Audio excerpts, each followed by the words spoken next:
What's going on, everybody? All right, it's Wednesday, which is Q&A day, and I'm excited about these questions.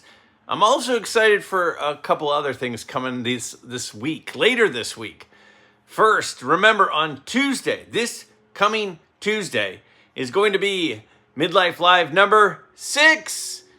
And later this week in a video, I will be, at the end of it, like normal, I will be releasing my panel, which I'm very excited about. 2 of the people on the panel have never been on screen. Have they been on screen with me even before? I don't think they've even been on the same screen with me before. So it is going to be a fun conversation. Some highly entertaining people. You will not want to miss that live stream on Tuesday. Now, earlier this week on Monday, I did the whole video on ways to enjoy our collection once we have our collection, because we get in these habits of the goal is to acquire the card, then you acquire the card, and then how can we continue to enjoy the card? And one of the things that I did is I showed a little tour of my card room. And when I did, I had multiple people reach out to me and say, is that a Carl Everett collection that you've got on your bookshelf? And I said, well, yes, actually it is. I will share the story behind that on Wednesday.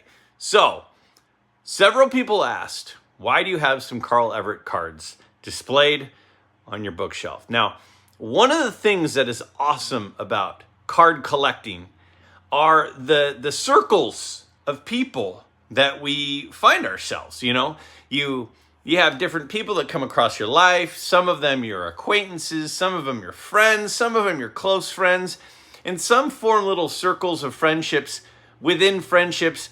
And I find myself in multiple different little friend groups. And one of the things that cards can do is they can connect us. And then once they connect us, card collecting doesn't always have to be expensive. So one of the groups of guys that I consider myself to be good friends with is a circle of guys that we talk fairly regularly. We text fairly regularly. And that's Mookie Chilson, Brent of Brent Richards and Baseball Cards, and my buddy Shane of Shoebox Legends. And so we've been in a text group for quite a while, and we communicate fairly regularly. Those 3 guys are absolutely fantastic guys. And so kind of spearheaded from my buddy Brent, we were trying to figure out, is there a player? Because I'm a Yankee fan. Mookie is a Mets fan, right? Shane is a Red Sox fan.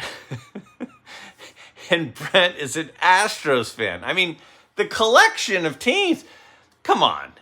The Astros and the Red Sox and the Mets, is there a player that was involved in each of those franchises and has a card for each of those teams? And we found one. In the history of those 4 franchises, we found one player who has a card in each of those uniforms, and it's Carl Everett. So, Brent, again, behind Brent's spearheading, the first card is this Score Carl Everett Yankee draft pick card, which I signed because it's the Yankee version. Carl Everett also played for the Mets. That one is signed by Mookie in a blue Sharpie. That is what is that card? A scorecard also. So you have one Carl Everett in a Yankee uniform signed by me, one in a Mets uniform signed by Mookie. Then we got Brent. Brent's the Astros fan. So we have a Carl Everett in a Astros uniform signed by Brent. And then we've got, last but not least, Carl Everett in a Red Sox uniform, which he's most known for, is his Red Sox playing days, signed by Shane. These are 4 special cards to me because it is much more than the player. Sometimes it is the player who intertwines friendships. So I thought that was a very cool thing. Again, that was spearheaded by Brent. But that is the reason I have Carl Everett cards displayed. Now, Carl Everett, quite the character. And I wouldn't have imagined I'd have 4 Carl Everett cards displayed prominently. But here I find myself. And they're very special indeed. So that is the story behind those. All right, let's head into this week's Q&A with our first question. Remember, as always, if you have a question for an upcoming episode, please don't hesitate. Simply ask it in the comments below. A question from one of my earliest subscribers and supporters, Mr. Golden Slumber. He says, question, to sports lovers, there's always some athletes that rub you the wrong way, and as collectors, this may affect the way you collect. For me, that's reality because regardless of a card's condition or price, I will not consider acquiring cards for the following athletes: Barry Bonds, Kobe Bryant, Mike Ditka, and Patrick Waugh. Are there any that you shy away from, Greg, from the 4 major sports? Hope you have fun with this one. All right. The setup question. Who doesn't love a setup question? No matter how I answer this, I will upset people. So, here we go. Let me start by trying to answer this question in a positive way. First of all, I do like to collect cards of players based on their on-the-field performance. Because let's be honest, most of us, well, all of us, have had moments in our lives that we're probably not particularly proud of. I know for myself, if I were judged based on my worst day, none of you would probably like me. Now, I actually don't have too many skeletons in my closet, but I still have some things that I'm probably not particularly proud of. So I try to just focus on their on-the-field thing. That said, there are some players whose on-the-field stuff is less than great. And some of the people that I like, some of my favorite players, have had some moments that are not particularly ideal. That said, I do tend to have a special affinity for players who I like their character as well. I like their on the field and their character. And that's one of the reasons I tend to collect Ted Williams and Warren Spahn cards of guys that are war heroes and great players. But let me take you back. Remember, since I was a kid, since I was about 10, there were 3 cards that I always wanted. I had 3 childhood Grail cards. Again, remember, I was a kid who liked vintage cards even when I was a little kid. And those 3 cards were the 48 Bowman Yogi Berra rookie card. That was one of them. Another one was the 54 Topps Ernie Banks rookie card. And the third one was the 57 Topps Brooks Robinson rookie card. Now, one of the reasons that I wanted these 3 cards of these 3 players is because of their on-the-field abilities. Another reason I liked these cards is I love the images on the cards. I think that's an awesome image of a young Brooks Robinson. I love this image of a young Ernie Banks. And I love this image, even though Chris from Missouri says it looks like he's chopping down a tree. I love the image of Yogi Berra. So I love the images. So I'm a visual person. I like cards that have a visual appeal. And I like the quality of those players. But most importantly, I think one of the things I loved about those three guys is I loved their character as a person. And so I definitely am most drawn to people who have high character as individuals. Stan Musial, who I know every time I say Musial, everyone tells me, you're saying it wrong, Greg. It's Musial. Fantastic. You do you, I'll do me. Since I was 9, I've said Musial. I'm going to keep saying Musial. So go ahead and continue to tell me in the comments that I don't know how to say his name. That's fine. But Stan Musial, a great guy. A great guy. And it's one of the reasons why I would like to acquire a couple of his key cards. And a couple of his key cards I have on my want list, partly because of the character that he is. Greg, you're avoiding the question. You're talking about guys you like and why you like collecting their cards. You haven't talked about anybody you don't like. Fair. So who do I not like? Is there anybody that I don't like to the point where I don't want any of their cards? Well, okay. I have a truce with Mookie.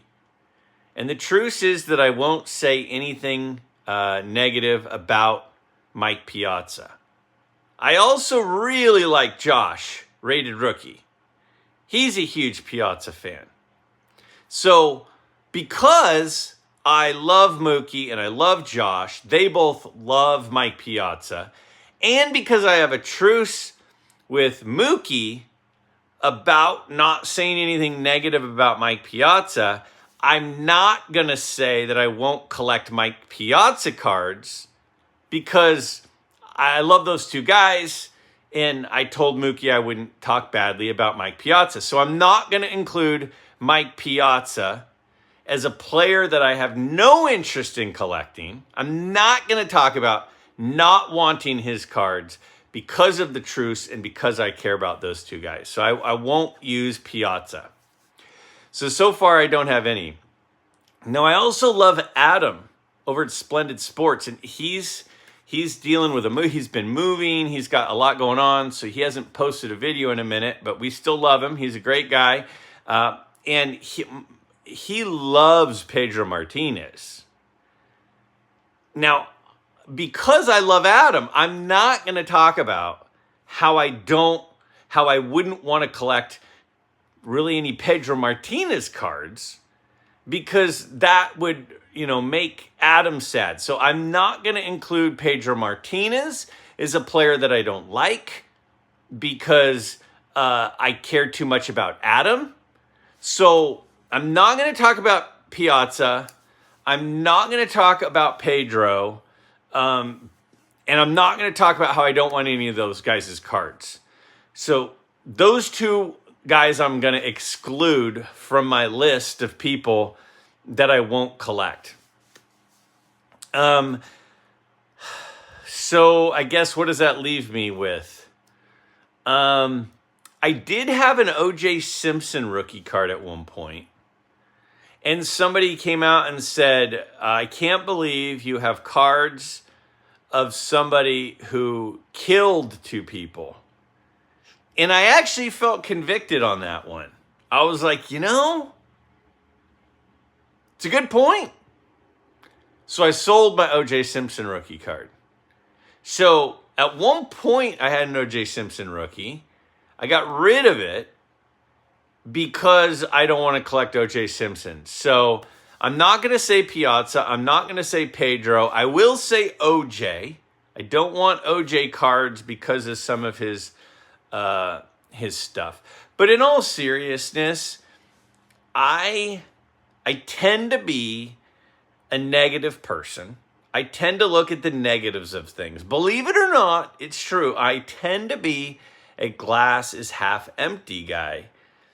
And so even a guy who I might find kind of annoying, like a lot of these guys who use their platform as famous athletes for political reasons, whether it be for the right or the left, I find that annoying.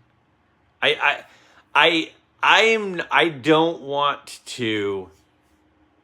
I guess what I'm going to say is I'm just going to go with the alleged double murderer O.J. Simpson as the guy that I refuse to collect, because for everyone else, I try to just focus on the positives and the positive contributions that they had. And I'm kind of open to collecting just about anyone. Even former Mets and Dodgers catchers and standout pitchers for the Red Sox. This one says, I now have a collection of low-graded T206s that are all perfectly centered. I much prefer them to much higher-graded ones that are all off-centered. It has nothing to do with price. Eye appeal is everything to me with these, and it really bothers me to look at off-centered cards. It's like looking at a crooked picture hanging on the wall. I also love the character of cards that look old and weathered with some tobacco stains. Am I in the minority on this? So I talked about this a little bit last week when I told the story about my grandpa and the gloves that he used to keep the fire going in his house for him and my grandma. That I tend to like a card that's well worn, and specifically well-worn corners, because it just shows that the card was kept over time, it was handled over time, it was loved over time. And I'll even go a little bit further. I agree with you. I agree with this statement / comment that there's a charm.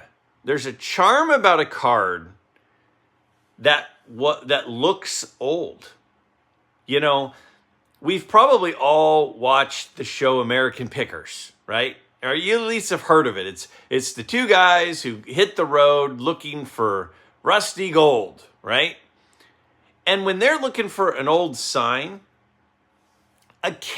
very rarely, they'll find new old stock, right? Like an old sign that's still in the original box and never saw the light of day, and it's brand new, even though it's 80 years old. And then they'll commonly find kind of a roached out sign that has rust on it and sort of sun damaged and weather damaged, and they call it patina, right? The patina is something that helps tell the story of the card. The patina adds character to the card. You know, Mookie, who I've now mentioned at least 3 times today, at least, even if indirectly he maybe was mentioned more than that, he loves pinhole cards because the pinhole tells a story. He loves the 53 Bowman color cards where the person filled in the stats on the empty stat line on the back because it tells a story. A card with a crease and a pinhole tells a story of how it got there. The story of the card is part of it. Now, that is not to say that a museum piece isn't equally beautiful. It's different beautiful. A 52 Topps mantle that looks like it was just pulled out of a pack is special, but it's special because it's so rare. It's rare to see one last as long as it has and still look that nice. And it's how it originally was intended to look, which is special. Those museum piece high-grade cards are special in one way, but the card that was handled over and over and over and has heavily rounded corners, and it has maybe some tobacco staining, or the Cracker Jack cards from 1914 that have actual molasses staining on them. Those have a certain character that you just can't replicate. So I don't think you're alone at all. I think there are a lot of us in this hobby that collect old cards that when the card looks perfect, it almost looks fake. And we want to collect something that's old that kind of looks old. This one asks Greg, question for next week. If you had a spending budget of $1,000 and you wanted to use that money to buy a 1950s era Mickey Mantle card, which card and year would you pick? I really like many of his 1950s cards, but I only want to spend the money on one of his cards. Thanks for your opinion. Okay, $1,000 for a Mantle card from the 50s. Now, you're asking my opinion, so I'll share. I don't know if, I kind of think sometimes that maybe I'm a little bit in the minority, that I tend to like cards of portrait shots. I like to be able to kind of see the guy's face, see him. There's footage and lots of pictures of a person playing the game. But when you have a tight shot and you can actually see how they look, to me, that actually shows some of the humanity of the player instead of the athlete part of the player. The athlete part of the player. Now, Greg, it's a baseball card. You should see the person playing baseball. No, I get that. And I totally understand that appeal.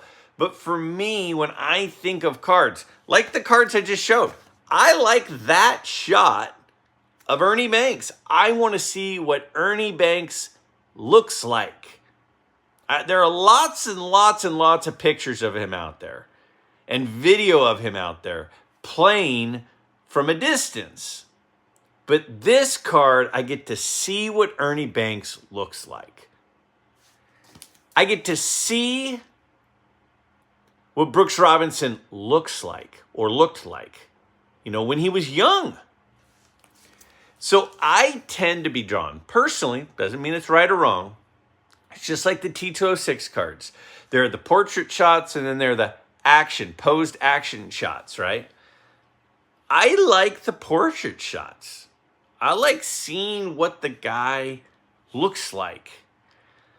So when I think of Mickey Mantle cards, I think of his 53 tops is a great portrait shot.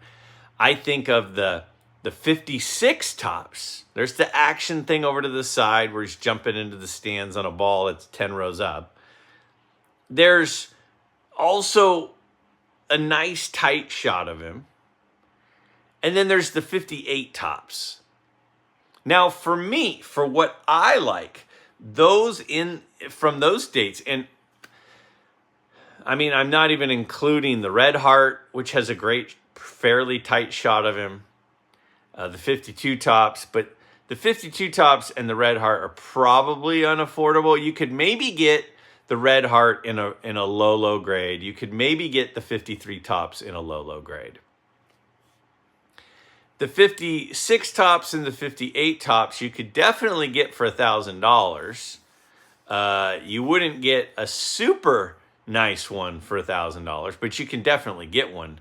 You get a pretty decent one of the 58 for $1,000. So I lean towards a really low grade 53 tops. It's whatever you could afford for the 56 tops, or fairly decent of the 58 tops. To me, that's where I lean. Now, the 56 tops is also special because he had a special season that year. It was one of his best, if not his best season. If I absolutely was pinned down and had to pick one, I'd probably say the best 56 tops that you can afford wouldn't be a super high grade, but whatever you could buy with $1,000 is probably what I would do if I had $1,000 to spend on a Mickey Mantle card from the 1950s. Just my take. This one came via email and asks, question for your show. Are YouTubers snobs, or will they hang out with the great unwashed at card shows like Strongsville? Well, that's a funny question. I actually found this one to be kind of funny. First of all, I would say I have met many, many, many people at card shows. So don't hold back, everyone. If you have ever met me at a card show, down below in the comments, share your experience. Did I disappoint you? And maybe I have. I don't know. It's hard for me to say, yeah, Greg comes across as a snob. I don't try to come across that way. I don't try to act that way, but maybe that's how I come across. So let me have it in the comments if that is how I've come across and you've met me at a show. I can't speak for everyone. I can say this. I have met many, many, many people in the YouTube sports card, vintage card community. And a very, very high percentage of people are really good people. And that's really what it boils down to. Is it's not our YouTuber snobs, it's our people snobs.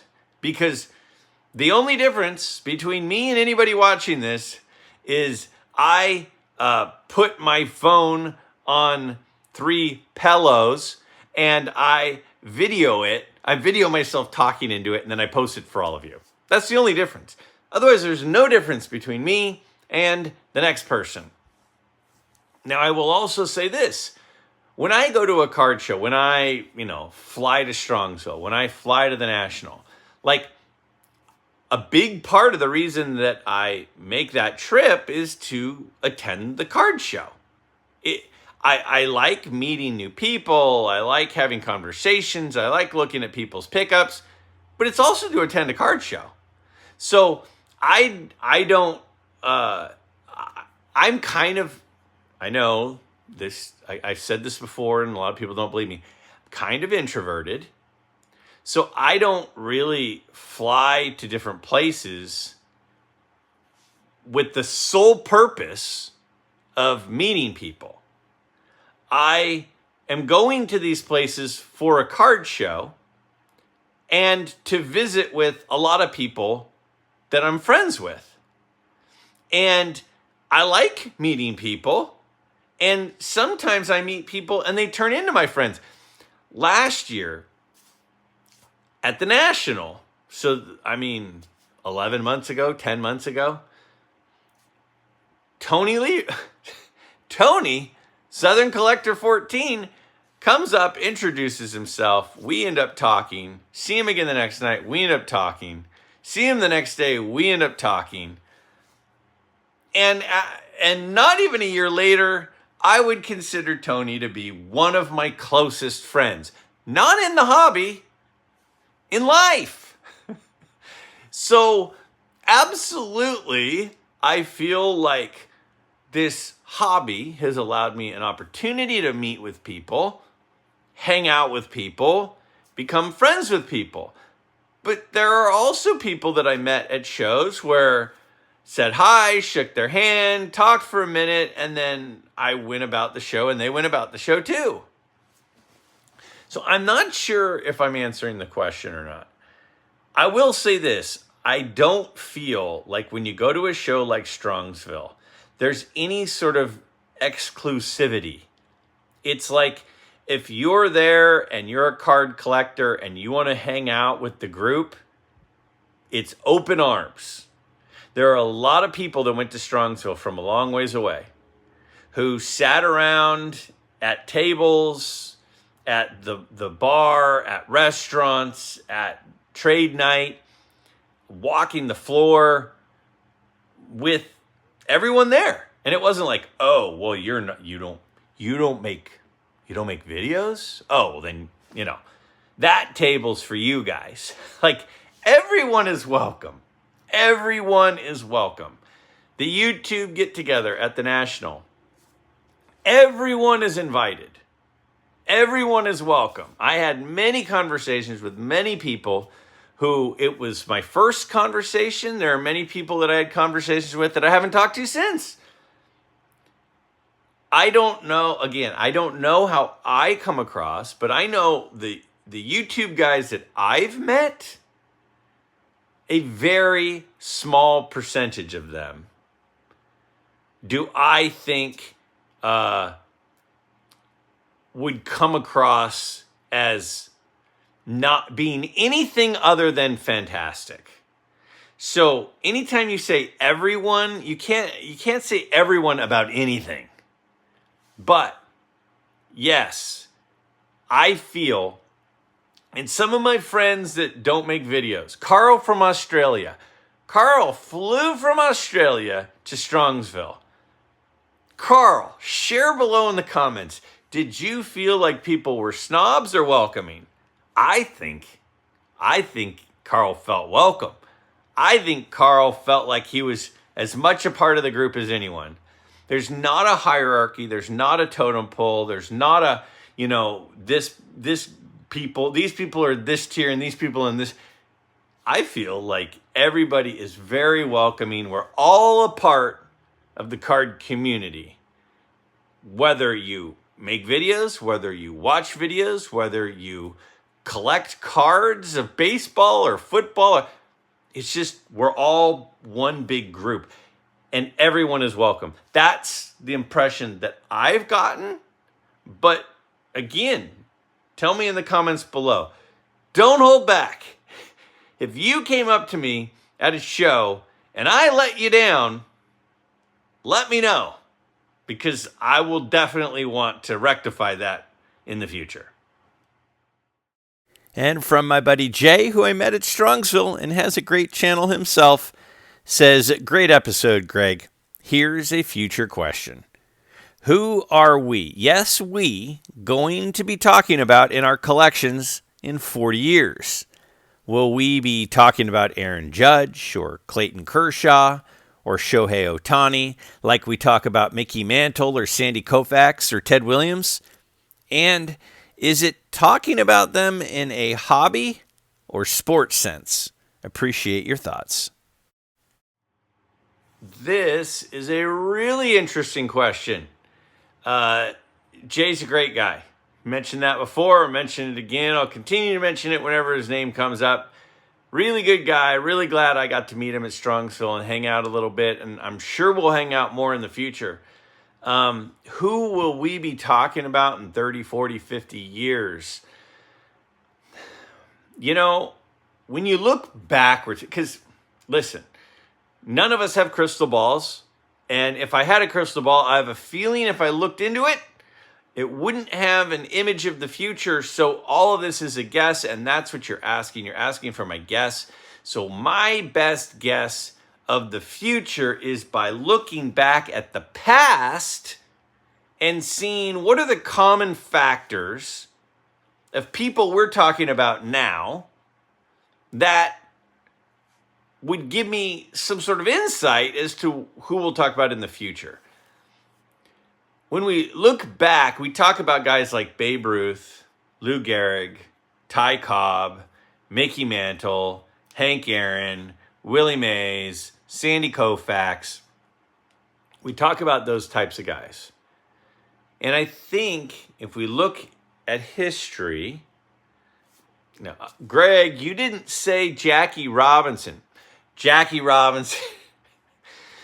When you look back at the people from history that are relevant now, I think they all have something in common.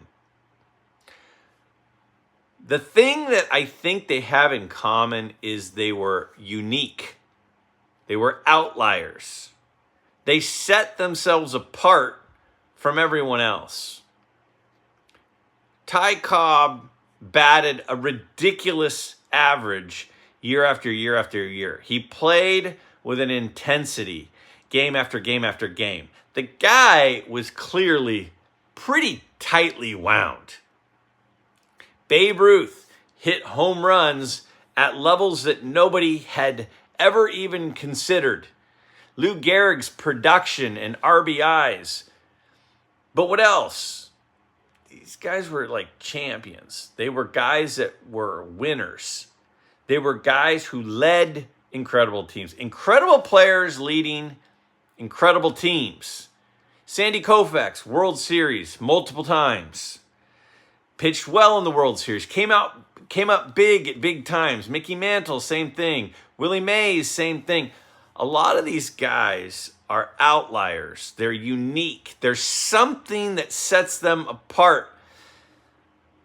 And so if we look at the current era, who is a unicorn? Right? That's the term we use now. Oh, that guy's a unicorn. Who's a unicorn?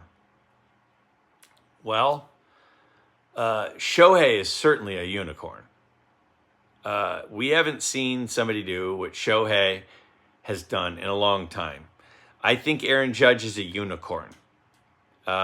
His stature, the team he plays for, the market he plays in, the level at which he hits home runs, which is, let's face it, Americans love power, and we love power hitters. That's our biggest obsession, and I think that those two guys are two guys that clearly are different. They're unique. They're outliers. Will they stay healthy? Time will tell. If both of them had a major injury in their careers right now, I think they would still be remembered for being the unicorn that they are for the amount of, even if it was for a short period of time. Sandy Koufax was kind of a unicorn. After the first couple of years, Sandy Koufax was just dominating, and he was a winner, and he did it on the highest stage, and he performed well on the highest stage. Memorable things happened. Jackie Robinson did memorable things. A guy who is in the contention for the Cy Young and is in contention for the MVP as a hitter, that's unique. That's memorable. That's what Shohei is doing. Does that mean Shohei's the best hitter in baseball? Not necessarily. Does that mean Judge is the best power hitter in baseball? Maybe. Probably. Time will tell. But they're unique. And people notice uniqueness. Outliers are called outliers for a reason. Because they're outliers. Because this is where the range is of normal, and this is them. And when everything is packed in tightly here, and then there's this other person or two or three out here, that's different. Those are the people that we remember. We remember the people who come up big in the big moments, like Derek Jeter. We remember the people who are unique in their talents because there's nobody else is comparable. If other than Judge and Ohtani, I don't know. That Trout's injuries have cost him. We'll see about a guy like Skeens. There are some really good players, but right now, those are the two that stand out to me. Guys, if you have a question for an upcoming episode, do not hesitate to ask it down below in the comments. I look forward to hearing what you all are interested in and what topics you want to talk about. Again, don't forget, later this week, we've got at least one more video. It's a busy weekend. Lucy's graduation party is on Sunday. I'm trying to get the house in order, trying to get a few things in order. I will have at least one video on Friday and or Saturday. And in one of those, I will be unveiling Tuesday's live stream guests. You're not going to want to miss that.